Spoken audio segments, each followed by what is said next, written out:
ဆရာတို့မင်္ဂလာပါဆရာတို့ဒီနေ့အုပ်စုံလေးနည်းနည်းလေးပြောမလို့ကျွန်တော်သိသလောက်လေးကျွန်တော်ဒီနေ့ဒီအုပ်စုံလေးက300ဆိုရပြီ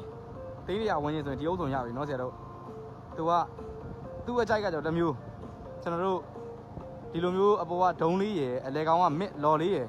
မစ်လော်လေးအောက်ကစူပါတာဘိုလေးရယ်အမှန်တိုင်းပြောတော့အတန်းအဝေးမှာပဲရှိနေတာသူ့တန်းအားကြောင့်မလို့သူကဒီတွဲကိုသုံးတာအောက်ကဟာသူက221 size ဆရာတို့ကြီး21ကိုမှ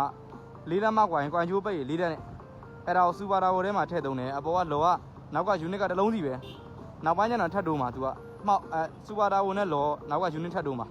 အခုကဒီတွဲလေးတိုင်းပဲသုံးတာအပေါ်ကဒုံးကျူတာလေးနဲ့ပါတဲ့ပစ္စည်းကမိုက်စာလေးပါမယ်ကွန်းဆန်နေမှာထွက်ရတယ်မေဟိုက် crossover ပါမယ်ဆက်ဥပါ crossover ပါမယ်ကျွန်တော်နောက်တစ်ခုဒီမှာဒီမိုက်စာပါမယ်8200ပါမယ်အောက်က221မောင်းဖို့ CAD 12000ပါမယ်နော်ကျွန်တော်နည်းနည်းလေးထုတ်ပြပေးမယ်ဆရာတို့သူကကျွန်တော်နည်းနည်း short လိုက်မယ်ဒါဆိုရင်အပေါ်ကလာတဲ့ဒုံးကျူတာအတန်လေးပဲဒီကောင်ပဲထွက်တာ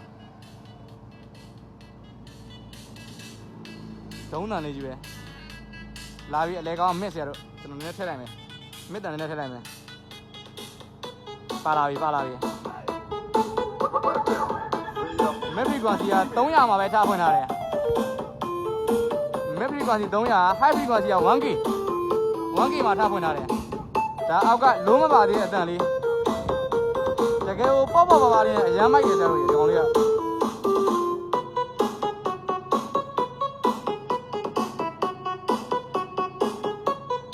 ယူနစ်နှလုံးနဲ့အပေါ်ကဒုံးလေးနဲ့ဒါလေးပဲတခြားဘာမှမပါသေးဘူးနည်းနည်းထည့်ကြည့်မယ်အောက်က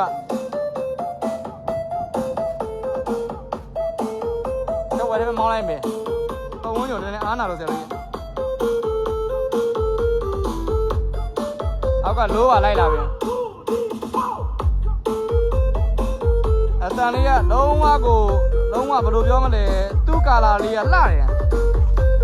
တချို့ကလော်ကြီးပါလို့မကြိုက်ဘူးမို့